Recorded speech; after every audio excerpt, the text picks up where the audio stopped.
नमस्कार, आप लाइव बिहार देख रहे हैं। मैं हूं राजमोहन तिवारी। देखिए, बिहार में नई सरकार बनने के बाद पहली बार बजट सत्र कल से शुरू होने जा रहा है।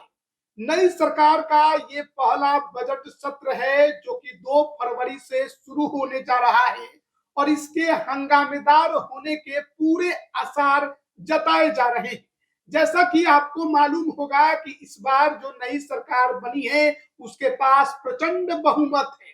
202 सीटों पर एनडीए को जीत मिली है, 35 सीटों पर विपक्षी पार्टियों को जीत मिली है, 5 सीट ऐसी है जहां पर एआईएमआईएम को और 1 सीट पर बीएसपी को जीत मिली है। ऐसे में कल 2 फरवरी से जो बजट सेशन शुरू होने जा रहा है उसको लेकर अभी से ही बिहार के राजनीतिक गलियारों में गहमा गहमी तेज हो गई है। सरकार भी अपने बचाव को लेकर अभी से पूरी तैयारी में जुट गई है और लगातार मुख्यमंत्री नीतीश कुमार भी अपनी समृद्धि यात्रा में इस तरीके की घोषणाएं करते दिखाई दे रहे हैं कि बजट सत्र में विपक्ष उन पर खुलकर हमला ना कर सके, उनसे सीधे जवाब नहीं मांगा जा सके। लेकिन देखिए, इन दिनों बिहार में लॉ एंड ऑर्डर की स्थिति बहुत ज्यादा चरमराई हुई दिखाई देती है। राजधानी पटना में जो नीट की छात्रा थी, शंभू गर्ल्स हॉस्टल में रहकर तैयारी कर रही थी, कथित दुष्कर्म की बात सामने आई, रहस्यमयी मौत हुई उसकी और पुलिसिया कार्रवाई जो रही वो शुरू से ही सवालों के घेरे में रही। अब अपनी जान छुड़ाने के लिए सरकार ने ये मामला सीबीआई को सौंप दिया है। दूसरी तरफ पूर्णिया में सूरज बिहारी उर्फ सूरज यादव को गोली मार कर उनकी हत्या कर दी गई। कई जगहों पर जो माफिया हैं उन्होंने पुलिस वालों पर ही हमला कर दिया। राजधानी पटना में या कई दूसरे जिलों में लगातार आए दिन हत्या की घटनाएं देखने को सुनने को मिल रही है। गोलियों की तरतराहट हर तरफ देखने को मिल रही है और गृह मंत्री के तौर पर सम्राट चौधरी की अग्नि परीक्षा हो रही है। पहली दफा नीतीश कुमार ने यह विभाग किसी दूसरे को सौंपा है और भारतीय जनता पार्टी उप मुख्यमंत्री सम्राट चौधरी ये विभाग देख रहे हैं। ऐसे में नीट केस के मामले पर विपक्षी पार्टियां निश्चित तौर पर नीतीश कुमार से सवाल पूछने वाली हैं। सम्राट चौधरी को घेरने की तैयारी में जुटी हुई है। नई सरकार बनने के बाद अगर देखा जाए तो आमने सामने के भिड़ंत के रूप में, सवाल पूछने और जवाब देने के रूप में ये पहला मौका होगा जब नीतीश कुमार और नेता प्रतिपक्ष तेजस्वी यादव आमने सामने होंगे। फ्लोर टेस्ट के दौरान 1-2 दिन जरूर तेजस्वी यादव दिखाई दिए थे, लेकिन उस दौरान कुछ ज्यादा वैसा माहौल नहीं था कि वो सरकार पर कटाक्ष करते, क्योंकि सरकार एनडीए की बनी थी, जनता ने बहुमत दिया था। उसके बाद वो विदेश यात्रा पर निकल गए। अब सवाल पूछने का समय आ गया है। तेजस्वी यादव भी लौट आए हैं, फॉर्म में हैं और अब तो राष्ट्रीय जनता दल के कार्यकारी अध्यक्ष बन चुके हैं। ऐसे में संगठन की भी पूरी जिम्मेदारी उनके साथ है और महागठबंधन की भी जिम्मेदारी उनके ऊपर है, नेता प्रतिपक्ष होने के नाते।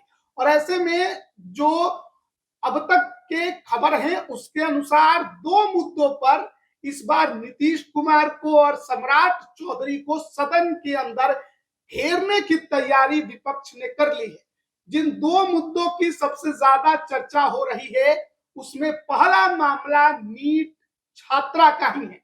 जानते ही होंगे, जहानाबाद की बेटी, भूमिहार समाज से आने वाली, अब लगभग महीने होने जा रहे हैं उसके साथ जो कुछ भी हुआ, लेकिन सरकार के और पुलिस के हाथ अब तक खाली है और ऐसा लग ही नहीं रहा है कि इस मामले में कोई भी वैसा कार्रवाई हुआ जो होना चाहिए। सरकार और पुलिस ऐसा लग रहा है कि शुरू से ही इस मामले को लीपापोती करने में जुटी हुई थी।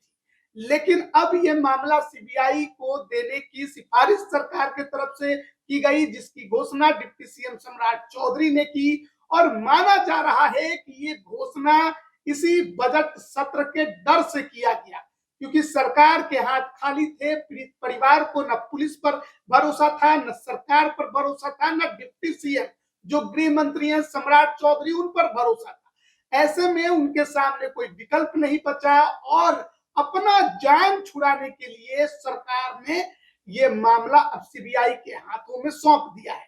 लेकिन इससे जो अब तक की कार्रवाई हुई, जो लिपापोती करने की कोशिश की गई, जो आरोप लगाए गए कि कुछ लोगों को बचाने की कोशिश हुई, पप्पू यादव का इनाम लगातार ले रहे हैं, तो ऐसे में विपक्षी पार्टियां और खासकर तेजस्वी यादव इस मसले पर सदन के अंदर सरकार को घेरने की कोशिश जरूर करेंगे। खासकर जो भूमिहार समाज से विधायक बनकर विपक्ष में बैठे हैं, उनके सामने भी ये चुनौती है, ये मुश्किल है कि कैसे अपने समाज को वो दिखा पाए कि वो उनकी आवाज बनकर सदन में बैठे हैं।